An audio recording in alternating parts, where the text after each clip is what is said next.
This story is titled, My Brother Slept with My Wife, then my parents asked me to be his best man at their wedding, but karma hit harder than they expected.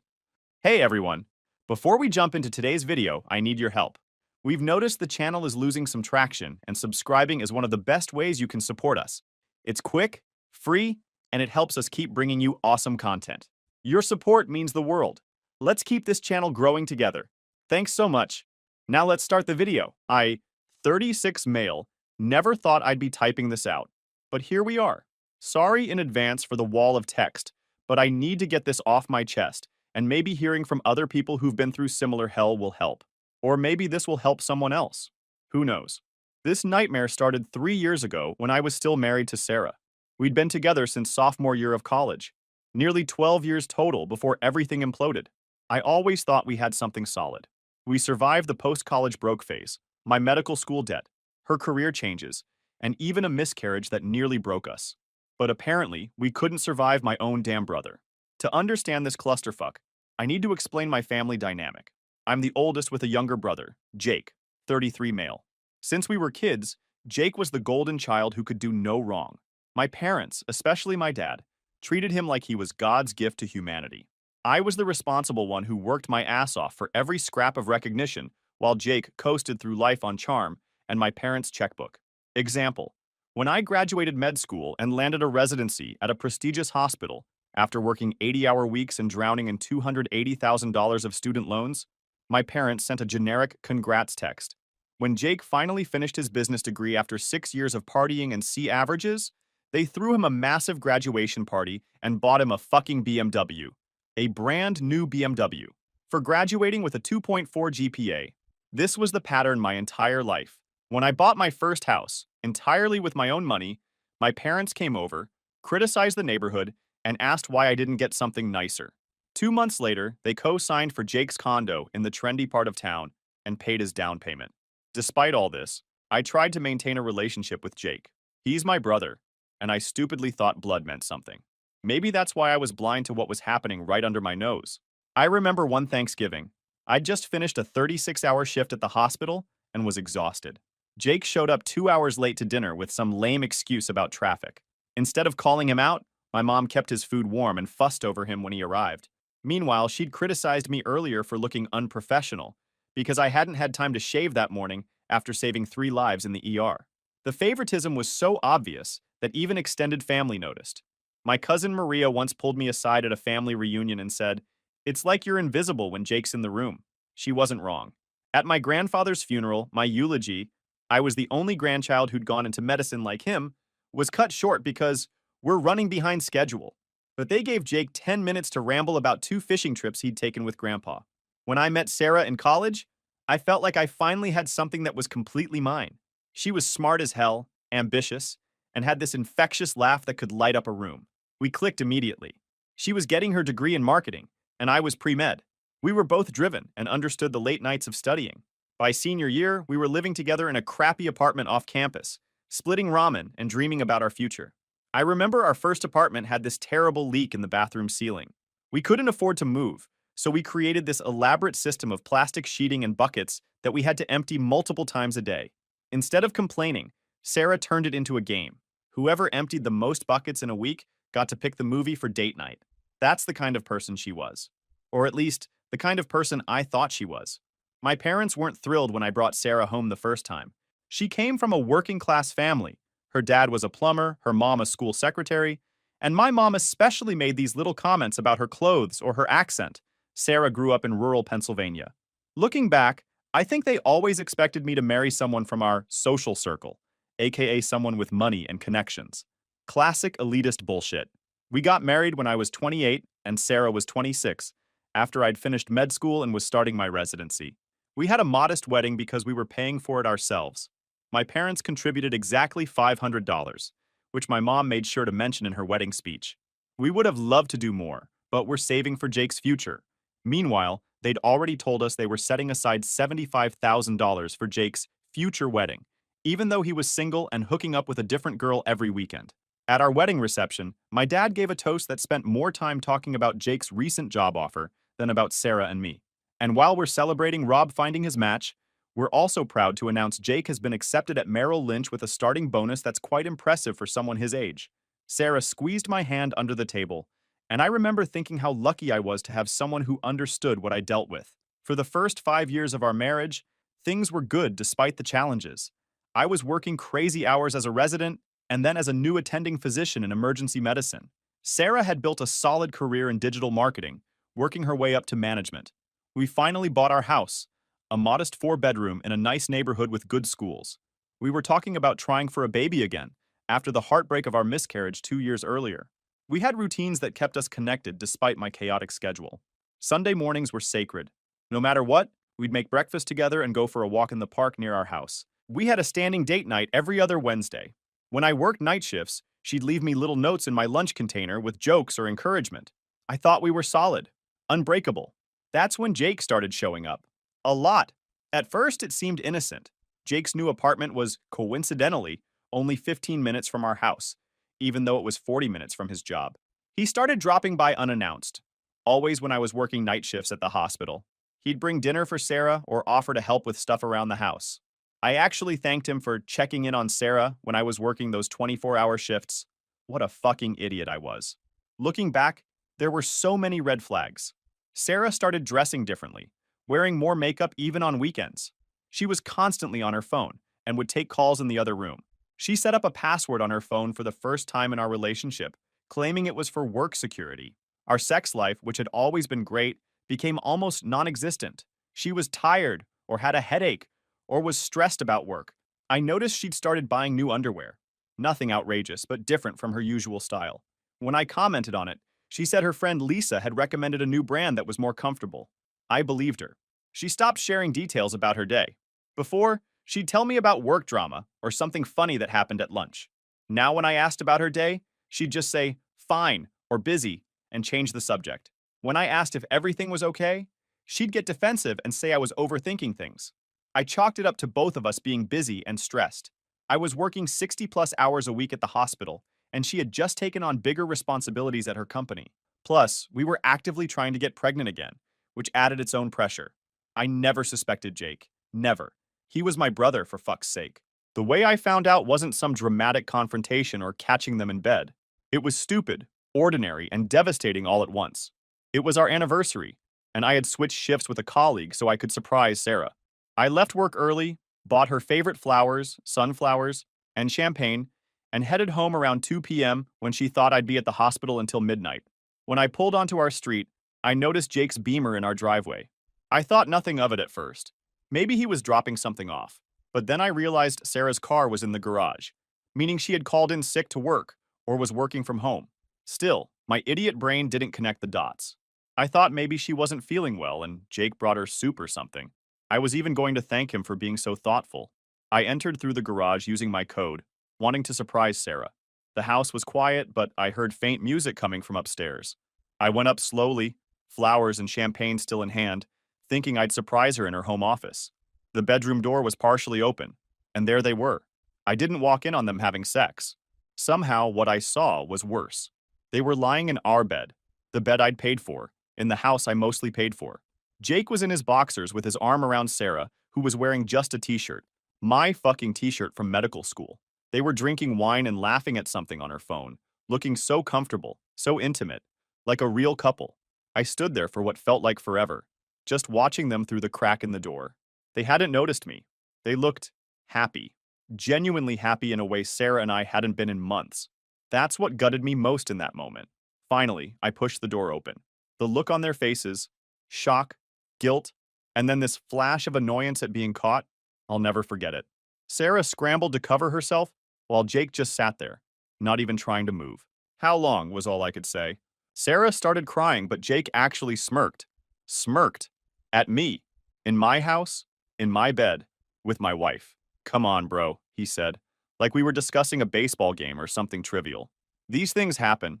I don't remember dropping the champagne bottle, but I remember it shattering on our hardwood floor. The flowers fell next. Sarah was saying something, crying, but all I could focus on was Jake's smug face. Rob, please let me explain, Sarah was saying. It's not what you think. Not what I think? I finally found my voice. You're half naked in bed with my brother on our anniversary, and it's not what I think? What followed was a blur of shouting, crying, and pathetic excuses. Apparently, they'd been sleeping together for almost 7 months. 7 months. Almost the entire time Jake had been stopping by to help. We didn't mean for it to happen, Sarah kept saying. It just did. Jake finally got out of bed and had the audacity to try to put his hand on my shoulder. Look, man, we were going to tell you. We just couldn't find the right time. I shoved his hand away and told them both to get the fuck out of my house. Sarah begged to talk about it rationally, but I was done.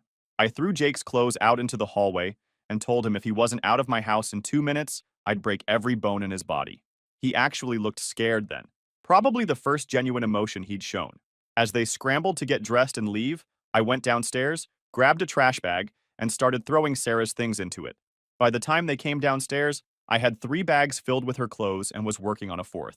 Rob, please, Sarah was sobbing. Let's just talk. I made a terrible mistake. A mistake is forgetting an anniversary or burning dinner, I said, continuing to stuff her designer clothes into garbage bags. Fucking my brother for 7 months is a choice. A series of choices made every single day. They left with garbage bags full of her stuff, and I changed the locks that same day. The worst part? As I was cleaning up the broken glass from the champagne bottle, I found an anniversary card Sarah had bought for me hidden in her nightstand drawer. It had some generic message about love standing the test of time, and she'd signed it, "Forever yours, Sarah." The fucking audacity. She was planning to give me an anniversary card and then go back to sleeping with my brother the next day. I thought my family would be outraged on my behalf. Shows how delusional I was. The day after I caught them, I got a call from my mother. I was still in shock, hadn't slept, and was debating between trashing all our wedding photos or setting fire to the bedroom furniture. I answered, thinking maybe, just maybe, my mom would offer support. Instead, she started with, "Jacob is very upset." Not, "How are you doing, Rob?" Or, "I'm so sorry this happened." No, her first concern was that precious Jake was upset. Jake is upset? I laughed, a hollow sound that scared even me. My wife was fucking my brother. There was a pause, and then my mother said something I'll never forgive her for. Well, perhaps if you'd been home more instead of always working, Sarah wouldn't have been lonely. That's right. She blamed me for my wife's affair with her son. And you know, she continued, Jake and Sarah have a lot in common. They're both so creative and social. You've always been so intense. Maybe this is for the best. I hung up and threw my phone against the wall so hard it shattered. Then I sat on my kitchen floor and cried for the first time since I was a teenager. My dad called the next day on my landline. Yes, I still had one. His approach was slightly different but equally infuriating. "This family drama is bad for business," he said. My father, the successful real estate developer, always concerned with appearances. "We need to resolve this quietly. Jake feels terrible about how you found out, but what's done is done." "How I found out," I repeated. "The problem isn't how I found out. The problem is that my brother was fucking my wife." My dad sighed like I was being a difficult child. "Robert, these things happen in families. The important thing now is to handle this with dignity. No one needs to know the details. We'll say you and Sarah grew apart, and eventually, after a respectful amount of time, she and Jake found comfort in each other." I laughed again, that same scary laugh. "You want to rewrite history to protect Jake's reputation. Typical." "I'm trying to protect all our reputations," my father said sternly, "including yours." "I don't give a shit about my reputation," I told him. "And as far as I'm concerned, I don't have a brother anymore. Or parents, for that matter." I hung up on him too. The next few weeks were a haze of rage and paperwork. I filed for divorce immediately, citing adultery and naming Jake specifically. I knew this would make the divorce public record, potentially embarrassing my status-conscious family. Good. Sarah tried to contact me multiple times, leaving tearful voicemails begging for a chance to explain, as if there was any explanation that could justify what she'd done. I blocked her number. Jake tried once to come to my house, but I met him at the door with a baseball bat and a promise that if he stepped 1 foot on my property, I'd make sure he'd be drinking through a straw for the next 6 months. He backed off quickly. My colleagues at the hospital noticed something was wrong, but I deflected their concerns. I threw myself into work, picking up extra shifts to stay busy and away from my empty house. On my rare days off, I started boxing at a local gym, taking out my rage on punching bags instead of my brother's face. Then came the email from my mother that pushed me over the edge. The subject line simply read, "The engagement." The email was short and to the point. "Robert, Jacob, and Sarah have decided to make their relationship official. They've become engaged and plan to marry in June at the country club. Your father and I are hosting. We know this is difficult, but Jake has asked that you be his best man. He says despite everything, you're still his brother, and he wants you by his side on his special day. This could be a good opportunity for healing. Family should stick together no matter what. Please call me when you're ready to discuss. Mom. I read it 3 times, convinced it was some kind of sick joke. They'd been officially together for what, 6 weeks? And they were already engaged? And Jake wanted me as his best man? I might have laughed if I wasn't so damn angry. The sheer entitlement, the complete lack of awareness, it was staggering. I printed out the email and taped it to my fridge as a reminder of exactly who my family really was. I didn't respond to the email. Instead, I went to the gym and hit the punching bag until my knuckles bled. The next day, I received a text from Jake. Got the time off for the engagement party next month. Hope you'll be there. We need to bury the hatchet, bro. That's when I decided the high road wasn't working for me anymore. These people, my so-called family and my cheating ex, weren't just moving on with their lives. They were actively trying to pull me into their narrative, to normalize what they'd done as if it was just some minor disagreement. I finally responded to my mother's email. Let me be crystal clear. I will not be attending any engagement party, wedding, or family function where Jake and Sarah are present. Jake is no longer my brother, and you are no longer my parents if you support this sham of a relationship. Go ahead with your wedding plans. But know that if you do this, you are choosing Jake over me for the last time. My mother's response came within minutes. You're being childish and selfish. This isn't just about you. Jake and Sarah are in love, and Sarah is pregnant. You need to grow up and accept that life doesn't always go as planned. Pregnant. The word hit me like a truck. Sarah was pregnant with my brother's child. Sarah, who had cried in my arms after our miscarriage, promising we'd try again when the time was right. The time was apparently right, just not with me. I remember sitting at my kitchen table staring at that email for what felt like hours. Then something inside me just snapped. Not in a violent way, but in a moment of perfect clarity. These people weren't worth my pain. They weren't worth my rage. They certainly weren't worth my forgiveness. That night, I made a decision. I was done being the bigger person. I was done turning the other cheek. It was time to show my family and Sarah exactly what they'd thrown away. I also decided that day to reach out to a therapist. I was clearly struggling to process everything, and while revenge might feel good in the moment, I needed to make sure I wasn't destroying myself in the process. It was one of the best decisions I've ever made. The therapist helped me see that what I was feeling was normal. The betrayal, the rage, the grief, all of it was a natural response to trauma. She also helped me channel those feelings into more productive outlets than just fantasizing about ruining Jake's life, though I still did plenty of that. I spent the next few months transforming myself and my life. I hired the most ruthless divorce attorney in the city, a woman known for leaving cheating spouses financially devastated. I made sure Sarah knew exactly who was representing me. At work, I accepted a promotion to Chief of Emergency Medicine that I'd previously been hesitant about because it would mean even more hours away from home. Now, that didn't matter anymore. The significant salary bump would be useful for what I had planned. I sold the house, my house that I'd paid 90% of the down payment for. Sarah tried to fight for her fair share in the divorce, but my lawyer had a field day with the evidence of her adultery. In the end, Sarah walked away with far less than she'd hoped.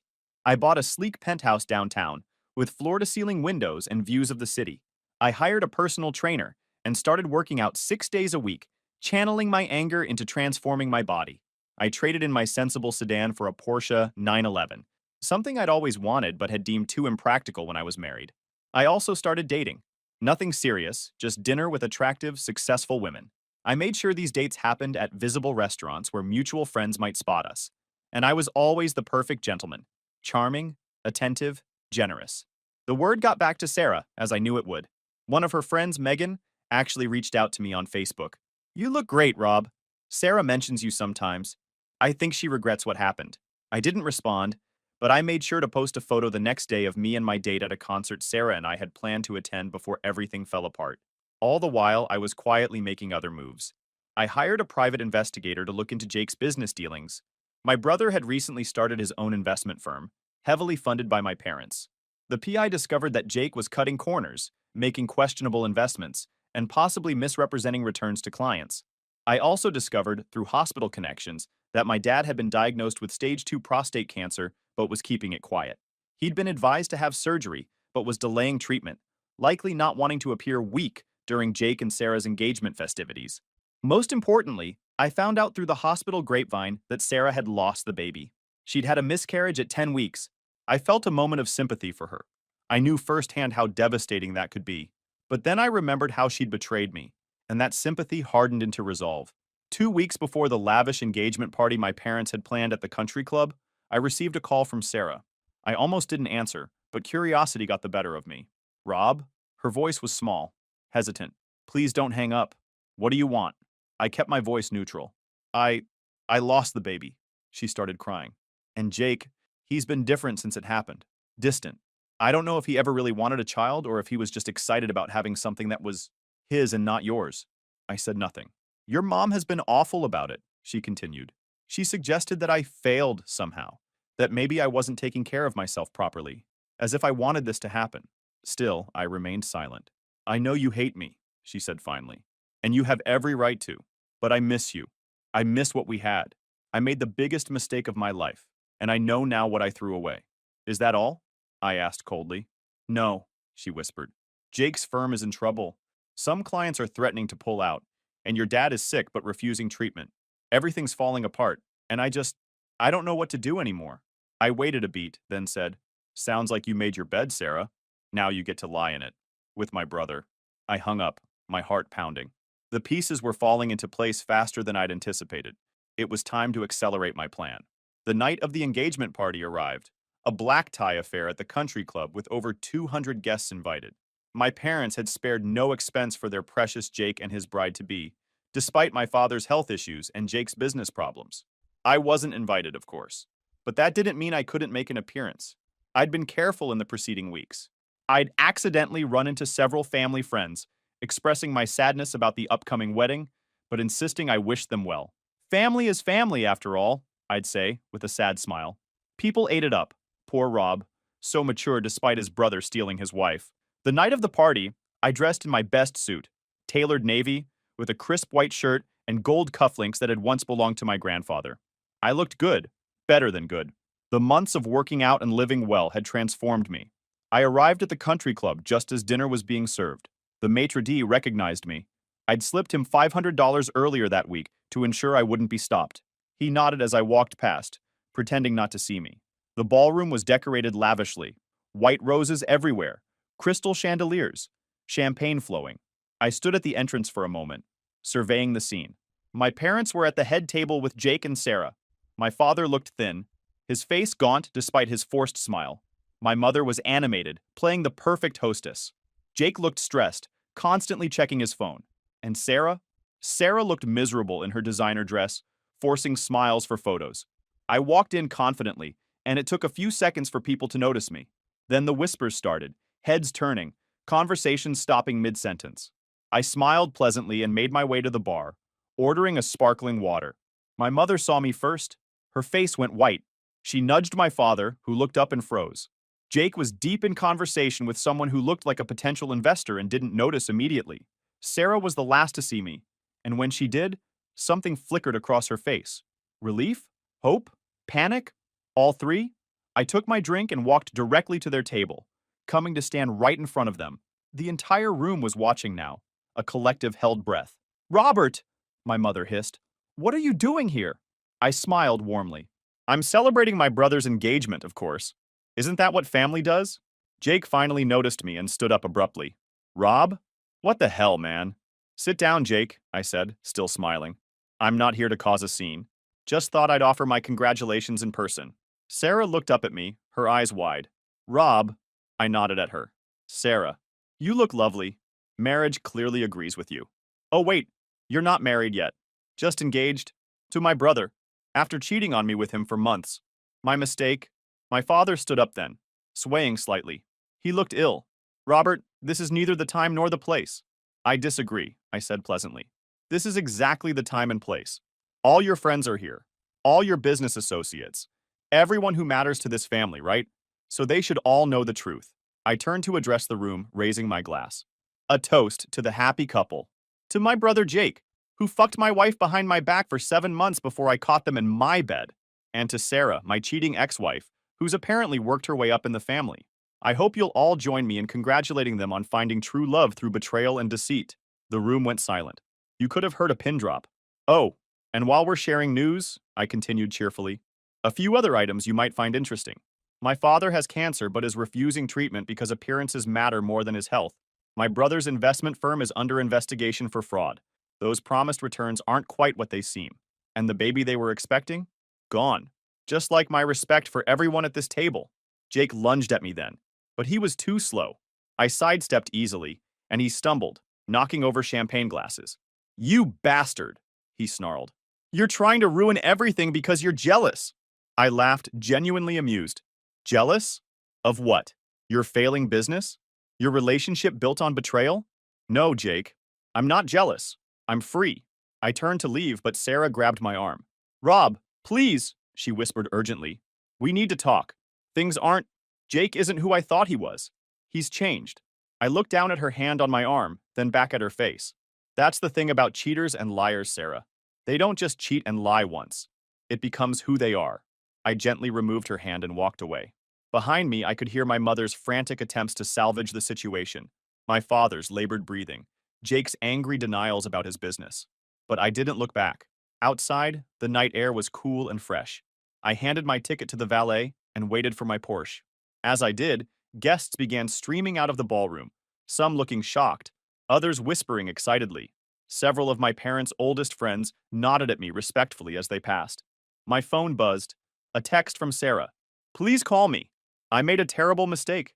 I want to fix things. Then another from Jake. You're going to regret this, bro. I swear to God. And finally, one from my mother. Your father collapsed.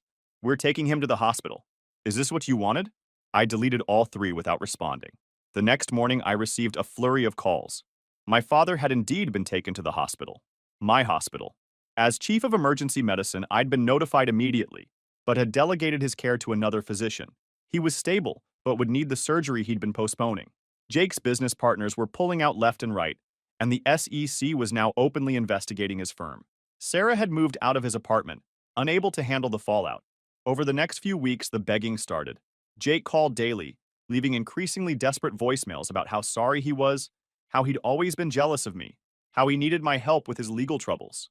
My mother emailed constantly, switching between guilt trips about my father and pleas for family unity. The most persistent was Sarah.